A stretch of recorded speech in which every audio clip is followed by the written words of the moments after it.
今日の聖書朗読はハヌンジュ7時です。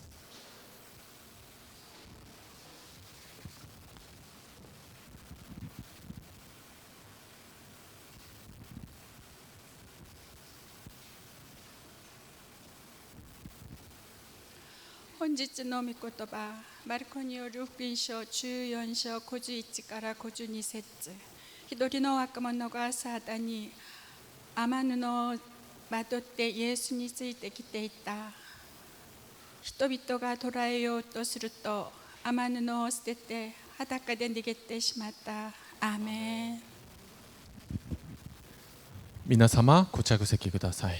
今日説教を伝える方はユアニック天童師です。説教の題目はかけがえのない我が子です。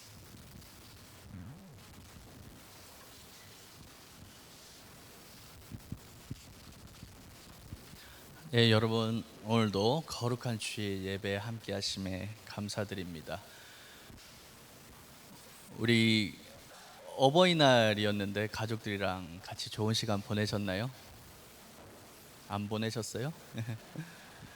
저도 고향에 가야 되는데 이것저것 바쁘다는 이유로 아직 가지를 못했습니다. 또 저희 부모님께 항상 죄송하고 또 그런 마음뿐인데 어쩌겠습니까? 아들 하나님께 맡기셨는데 항상 기도해 주시고 또 저희 부모님을 위해서 많이 기도해 주시기 바랍니다. 오늘은 특별히 우리 가정의 달이잖아요. 5월은. 그래서 우리 자녀들 또 부모님을 위해서 제가 말씀을 좀 준비했습니다. 제가 작년 5월 달에 이제 부임을 하고 가장 신경을 쓴 사역 중에 하나가 바로 우리 자녀를 위한 기도회였습니다. 지난주 주일이 딱 1주년 되던 날이었는데 저는 개인적으로 이 자녀를 위한 기도회가 참 좋습니다. 어머니들, 아버지들이 이 자녀들을 위해 간절히 기도하는 그 기도의 소리가 저에게는 너무 아름답게 들리기 때문입니다. 저희 하나님 보시기에도 참 기쁘게 들릴 것 같습니다. 저는 어릴 때 정말 남부럽지 않게 자랐습니다. 그래 보이시죠? 부모님께 사랑도 많이 받았고 또 특별히 모자란 것 없이 하고 싶은 것들 다 하면서 그렇게 지냈습니다. 삶에서 제가 딱 한 가지 지금 아쉬운 게 있다면 제 학창 시절에는 우리 가족들이 교회란 곳을 다니지를 않아서 우리 부모님께서 저를 위해서 그렇게 간절히 기도해 주시지 못했다. 이것이 좀 안타깝습니다. 많이 사랑해 주시고 부족함 없이 지원도 해 주셨지만 그때 우리 지금 자녀를 위한 기도의 어머니들, 아버님들처럼 저를 위해 기도해 주셨으면 제가 좀 더 하나님의 사람으로 빨리 성숙할 수 있지 않았을까, 그런 안타까움이 좀 있습니다. 저희 부모님은요, 두 분 다 좀 특이하신 그런 분들입니다. 공부하라는 소리를 인생에서 단 한 번도 하신 적이 없고, 제가 친구들 학원 가니까 저도 학원 가고 싶다 그러니까 학원을 보내주셨고, 또 친구들이 학원을 안 다니니까 놀고 싶어서 학원 안 다니고 싶다 그러면 다니지 말라고 그렇게 얘기를 하셨습니다. 그래서 저는 고등학교 2학년이 될 때까지 공부는 하고 싶을 때만 하고 또 놀고 싶으면 마음껏 노는 그런 게 학창시절인 줄 알고 지냈습니다. 저는 박경리의 이제 토지나 조정래의 태백산맥, 아리랑 이런 책들을 도서관에서 모조리 빌려서 아침부터 저녁까지 수업은 안 듣고 몰래 그것만 계속 읽었습니다. 그러다 고등학교 3학년이 되고 야간 자율학습 시간이 되었는데 담임 선생님이 저를 좀 오라고 이렇게 부르셨습니다. 그러더니 갑자기 너는 정규 수업만 마치고 집으로 가라고 그렇게 얘기를 하시는 겁니다. 마음속으로 너무 좋더라고요. 좋아서 그러고 있는데 문득 제 안에 왜 고3인데 나만 집으로 가라고 하는 거지? 이런 생각이 문득 들었습니다. 선생님께서는 우리 반에는 대학에 가지 않을 학생이 딱 2명이 있는데 한 명은 제 짝지였던 야구 선수였고 한 명은 저라고 그렇게 얘기를 하셨습니다. 앉아서 그냥 시간만 낭비하지 말고 집에 가서 좋아하는 책이나 실컷 읽으라고 그렇게 얘기를 하시는 겁니다. 그 말을 듣는데 자존심이 너무 상하더라고요. 원래 대학 갈 생각도 없었는데 이 면전에 대놓고 너는 대학 못 가니 집에 가라고 그렇게 얘기하시니까 왜 저렇게 얘기를 하시나 싶어도 저도 모르게 선생님 저 대학 갈 겁니다 이렇게 얘기를 했습니다. 그랬더니 선생님이 아니라고, 너는 죽어도 대학 못 간다고 그렇게 얘기하시는 겁니다. 그래서 제가 왜 못 가냐고 했더니 그 이유가 있었습니다. 고등학교 2학년 때까지 제 모의고사를 치잖아요. 모의고사 점수가, 그래도 제가 책을 많이 읽었잖아요. 그래서 국어는 30점, 수학은 8점, 영어는 15점 찍은 거죠 그냥. 그러니까 선생님이 너는 대학 갈 생각을 하지 말라는 거예요. 그래서 저는 오기가 생겨서 선생님 제가 공부할 수 있는 방법이 있다면 제가 공부할 테니까 알려주십시오 이렇게 얘기를 했습니다. 그날 이후 담임선생님께서 저희 반에 전교 1등이 있었거든요. 전교 1등 옆으로 자리를 옮겨주시고 국어와 영어만 죽도록 한번 해보자고 그렇게 얘기하셨습니다. 수학은 기초가 없으면 안 된대요. 그래서 수학은 그냥 애초에 포기하고, 제가 대학 갈 때만 해도 수학을 안 보는 대학교가 있었거든요. 그래서 그런 대학을 목표로 공부를 좀 해보자 이렇게 얘기하셨습니다. 새벽 2시까지 공부하고 아침 6시에 또 일어나서 또 공부를 시작을 했습니다. 영어 단어를요 하루에 300개씩 외우라고 하시더라고요. 그래서 300개씩 외우고 이 시중에 있는 국어 문제집은 다 사서 그렇게 풀었습니다. 여러분, 제가 이렇게 1년을 공부를 해서 대학을 한 방에 갔을까요? 못 갔을까요? 예? 못 갔어요? 갔죠. 갔어요.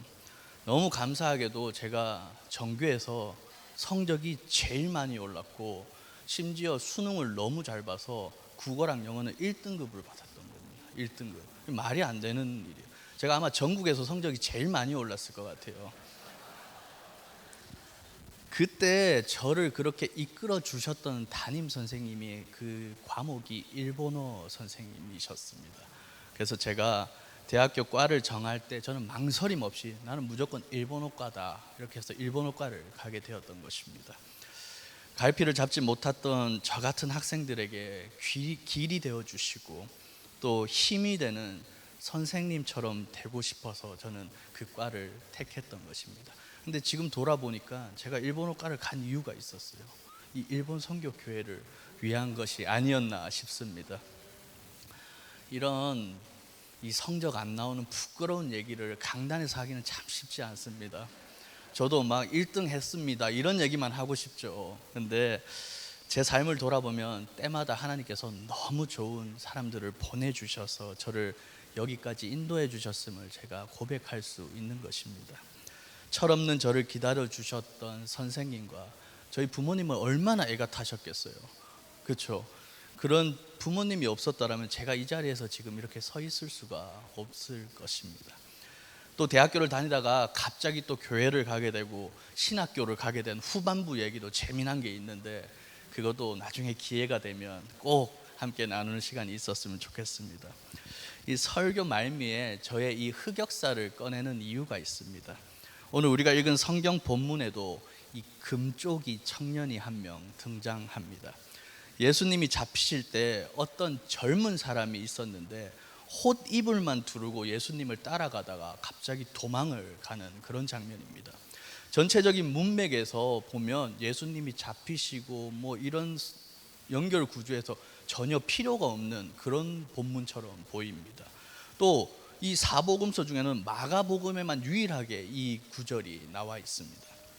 그래서 신학자들이 이 젊은 청년이 바로 마가복음을 쓴 마가가 아닐까 그렇게 좀 추정을 합니다. 화가들이 자신의 그림 구석에 자기 이름을 서명하듯이 마가복음 이 예수님이 잡히시던 그날 밤을 역사의 그 현장에 나도 있었지만 그때 나는 부끄러운 모습이었다 이렇게 마가가 고백하고 있는 것이 아닐까 추정이 됩니다. 이 젊은이를 마가라고 보는 이유가 몇 가지가 더 있습니다. 홑이불을 뜻하는 이 단어는 헬라어로 신돈이라는 단어입니다. 당시에 이 평민들은 겉옷만 입고 잠을 잤습니다. 그런데 이 신돈은 인도나 애굽에서 수입한 최고급 소재로 밤에 이제 잠옷 대용으로 입는 옷이거나 아니면 시신을 염할 때 쓰는 아주 비싼 그런 천을 말합니다. 상당히 부유한 집안이 아니면 이 천을 가질 수가 없습니다. 사도행전 12장 12절에 이런 말씀이 나와 있습니다. 이런 사실을 깨닫고서 베드로는 마가라고도 하는 요한의 어머니 마리아의 집으로 갔다. 거기에는 많은 사람이 모여서 기도하고 있었다. 이 마가의 어머니 마리아는 예루살렘에서 많은 사람이 들어갈 수 있는 집을 소유하고 있던 굉장한 재력가였습니다. 그래서 고급 호디부를 두를 수 있었던 이 청년이 바로 마가가 아닐까 그렇게 추정이 되는 것입니다. 또 이 젊은이가 마가라고 생각이 되는 데는 이 바울과 바나바의 1차 전도 여행에 동행했을 때 그때 도망친 그 모습 때문이기도 합니다. 사도행전 13장 13절입니다. 바울과 그 일행은 바보에서 배를 타고 밤빌리아에 있는 버가로 건너갔다. 그런데 요한은 그들과 헤어져서 예루살렘으로 돌아갔다. 선교를 갔는데요, 이 마가가 너무 힘들었는지 혼자 도망을 쳐버립니다. 이 행동으로 인해서 바울과 바나바는 여러분 잘 아시듯이 갈라서게 되는 결과를 초래합니다. 한번 생각해 보시기 바랍니다. 부유한 집안에서 고생이라고도 한 번도 안 해본 이 젊은 청년 도련님이 이 사촌인 바나바를 따라서 선교를 가게 됩니다. 아마 마가의 어머니가 이 너무 마음이 착하고 믿음이 좋은 이 바나바를 우리 마가가 좀 따라다니면 믿음이 좀 좋아지지 않을까 싶어서 부탁을 했을 수도 있을 것 같습니다. 근데 막상 선교지에 가보니까 이 부잣집 도련님은 절대 견딜 수 없는 그런 상황이 계속 생겼고 마가는 참지 못하고 혼자 집으로 돌아오게 된 것입니다. 이런 마가를 보고 있는 이 가족들의 모습은 어땠겠습니까? 여러분, 우리들 자녀들은 좀 어떻습니까? 마음 같아서는 사회에서도 또 학교에서도 또 어디를 가든 탁월하고 좀 뛰어났으면 좋겠는데 그렇지 못한 자녀들도 분명히 있습니다. 소심하고 겁도 많고 또 힘든 것은 또 그렇게 싫어하고 잘 안 나가고 마음에 들지 않는다고 불평불만하는 그런 자녀들도 있습니다. 특히 함께 교회 가자, 교회 가는 것 죽기보다 싫어하는 그런 자녀들도 있습니다. 함께 주일마다 예배당 나와서 기도도 하고 말씀도 듣고 그러면 너무 좋겠지만 그런 일은 우리 가정에 일어나지 않을 거야, 이렇게 생각하시는 분들도 분명 있으실 것입니다. 아무리 기도하고 또 기도해도 전혀 변할 것 같지 않은 우리 자녀들 때문에 마음고생이 심한 분들이 분명 이 자리에도 있으실 것입니다. 그렇기 때문에 먼저 우리가 자녀들을 위해서 매일매일 기도를 해야 하는 것입니다.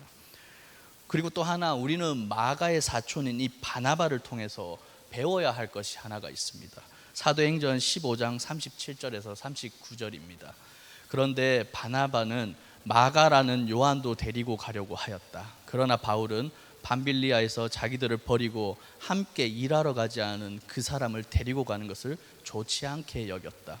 그래서 그들은 심하게 다툰 끝에 서로 갈라서고 말았다. 바나바는 마가를 데리고 배를 타고 키프로스로 떠나갔다. 바울은 이 중간에 도망친 마가를 2차 전도 여행 때는 내가 데려갈 수 없다, 그렇게 얘기하고 있습니다. 그런데 바나바는 다시 한번 마가에게 손을 내밀어 주었습니다. 위로의 아들이라고 불리는 바나바는 마가를 계속 기다려주면서 끊임없이 훈련을 시켰던 것입니다. 갈피를 잡지 못하고 도망까지 갔던 이 어린 마가를 바나바는 넓은 마음으로 품어줄 수 있었던 것입니다. 오늘 부모님들이 자녀들에게 가져야 할 가장 중요한 마음가짐 하나는 바로 기다림입니다. 하나님이 우리를 기다려 주셨듯이 여러분들도 자녀들을 위해 인내하고 기다릴 줄 아셔야 한다는 것입니다. 제가 고등학교 3학년 때 공부를 시작하면서 특별반이라는 데를 들어갔습니다.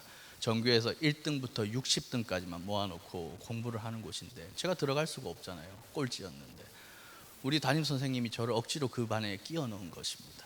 그러니까 애들이 얼마나 무서웠겠습니까?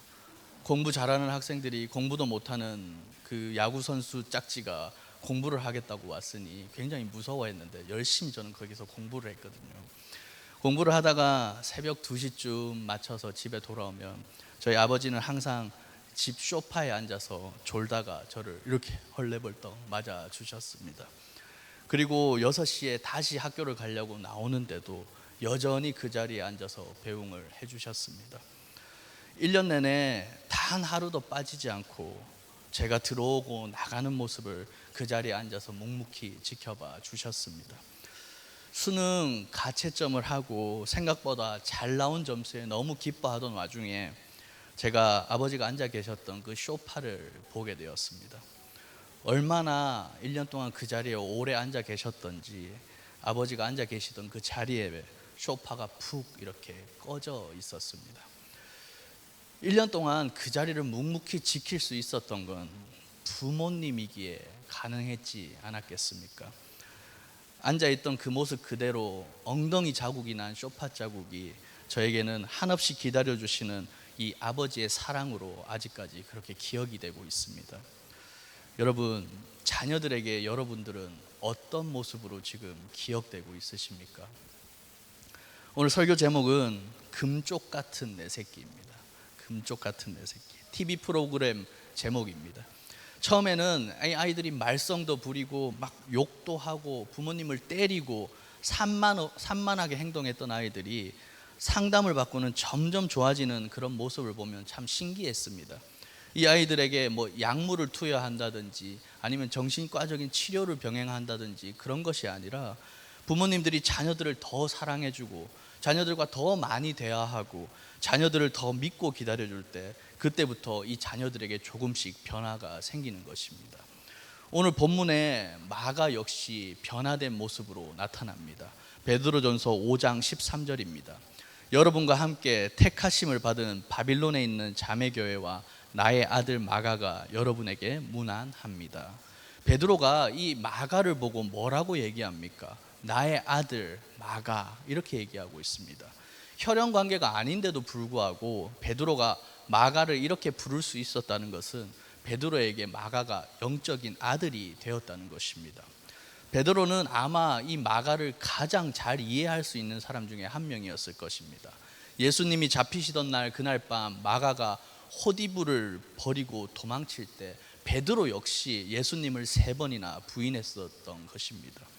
도망쳤던 아픔과 수치심을 누구보다 잘 알고 있었던 베드로였기 때문에 마가를 품을 수 있었고 가슴으로 낳은 아들로 그렇게 지낼 수가 있었던 것입니다.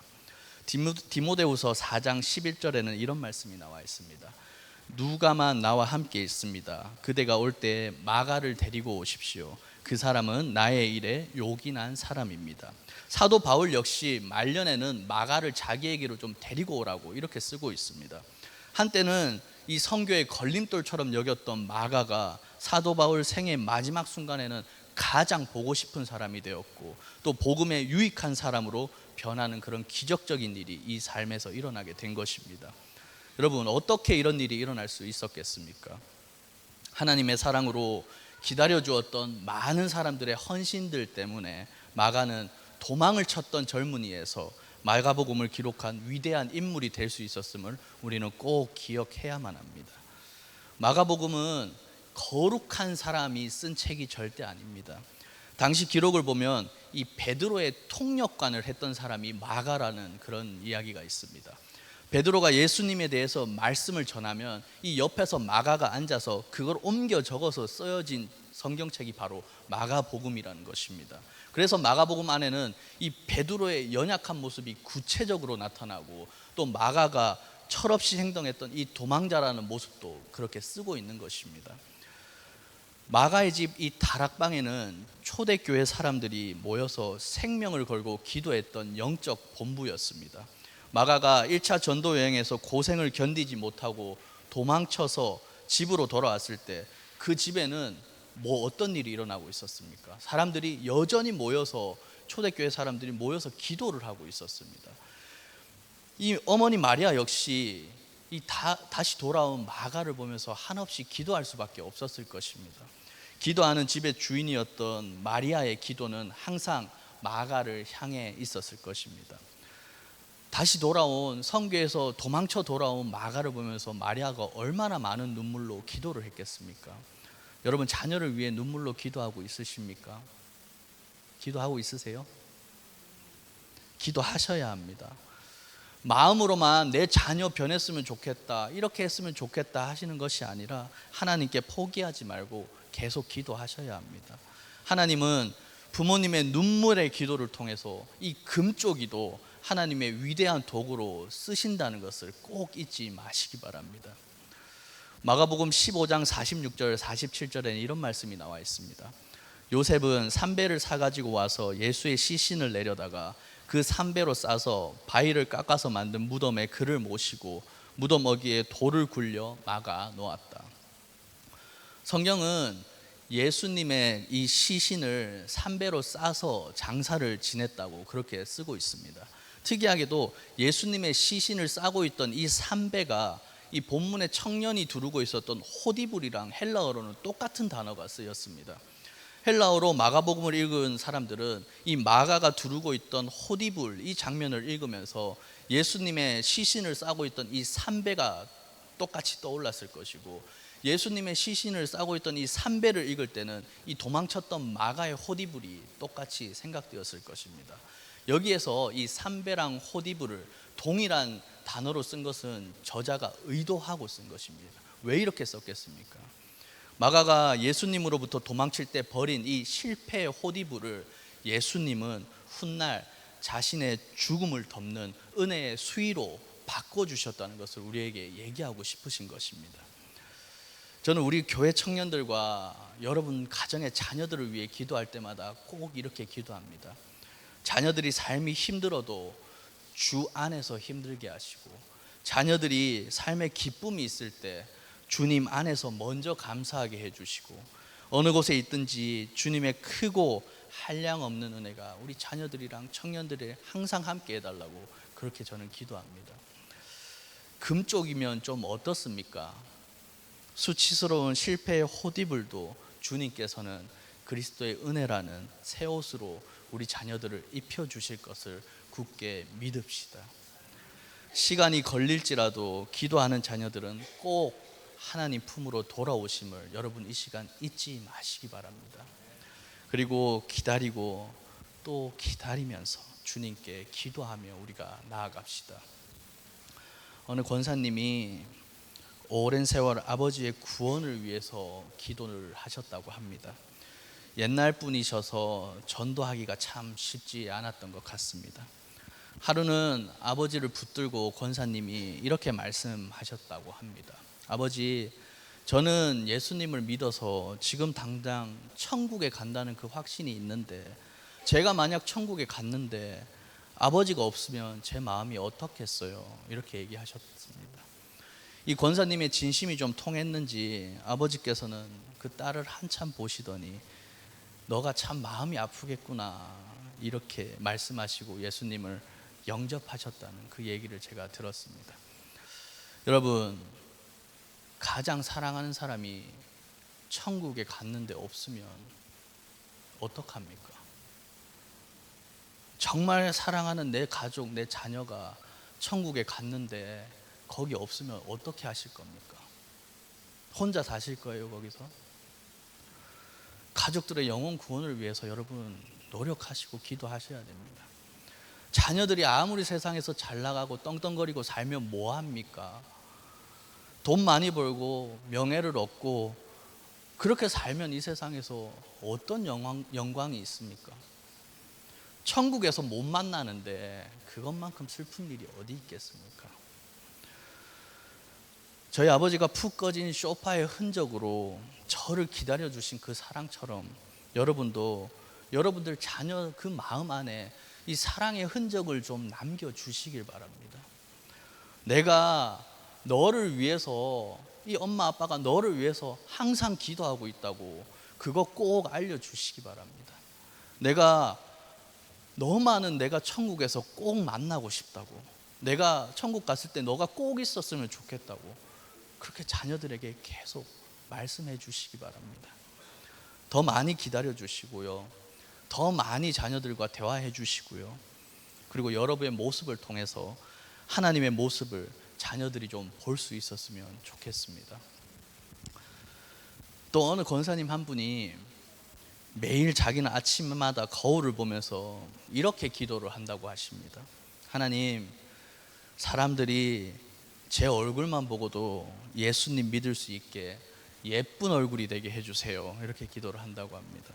처음에는 참 특이한 권사님이다 하고 웃고 넘겼습니다. 이쁘세요. 예. 근데 그 기도가 제 마음에 계속 남아가지고 저도 매일 아침마다 기도를 합니다. 거울을 보면서 하나님, 제 얼굴만 보고도 많은 사람들이 예수님께로 좀 돌아올 수 있게 해주세요. 하나님의 모습이 제 얼굴에 나타나서 많은 사람들이 저를 보고도 예수 그리스도를 믿었으면 좋겠습니다. 이렇게 저도 기도합니다. 여러분들도 오늘부터 해보세요. 아침부터. 여러분, 얼굴만 봐도 전도가 되면 뭐 이거보다 더 편한 일이 어디 있습니까? 그렇죠? 뭐 전도지를 나눠주고 뭐 말을 할 필요가 없어요. 가족들과 자녀들이 여러분들의 얼굴만 보고도 예수 그리스도를 좀 느꼈으면 좋겠습니다. 여러분들 얼굴 안에 하나님의 얼굴이 하나하나 다 나타났으면 좋겠습니다.